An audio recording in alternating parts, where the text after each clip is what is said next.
This channel does not promote any violent, harmful, or illegal activities. All content provided by this channel is meant for an educational purpose only.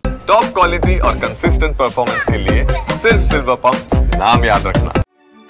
2026-এর বিধানসভা নির্বাচনকে সামনে রেখে শুভেন্দু অধিকারীর নয়া প্রতিশ্রুতি, ভোটে জিতে এলে দলের শহীদ পরিবারদের দায়িত্ব নেবে বিজেপি। বুধবার সভামঞ্চ থেকে এমনই ঘোষণা করেছেন শুভেন্দু।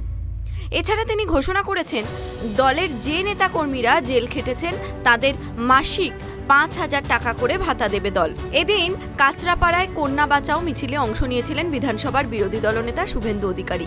সেই মিছিলের শেষে মঞ্চে দাঁড়িয়ে এই বক্তব্য রাখেন তিনি। তার বক্তব্য, তৃণমূল সরকার যাদের মামলায় জড়িয়ে জেল খাটিয়েছে তাদের মাসে 5,000 টাকা করে ভাতা দেওয়া হবে।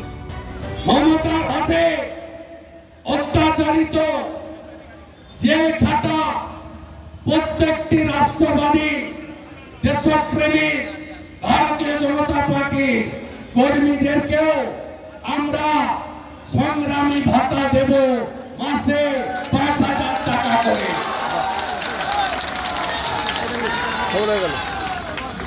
তাই বেশি দিন আর কষ্ট করতে হবে না। তবে ভোটে জিতে এলে বদল হবে আর তার সঙ্গে বদলা হবে বলেও হুঁশিয়ারি দিয়েছেন শুভেন্দু অধিকারী। তিনি বলেন, সুদে আসলে সব ফেরত দেওয়া হবে শাসক দলকে। তবে এই ভাতার কথা আগেও বলেছেন শুভেন্দু অধিকারী। 2024-এর লোকসভা ভোটের আগেই শুভেন্দু বলেছিলেন বাংলায় ক্ষমতায় এলে 5,000 টাকা করে সংগ্রামী ভাতা দেওয়া হবে। যারা মিথ্যা মামলায় জেলে গিয়েছেন তাদের জন্য এই উদ্যোগ বলে বুথ কর্মীদের সভায় বার্তা দিয়েছিলেন বিরোধী দলনেতা।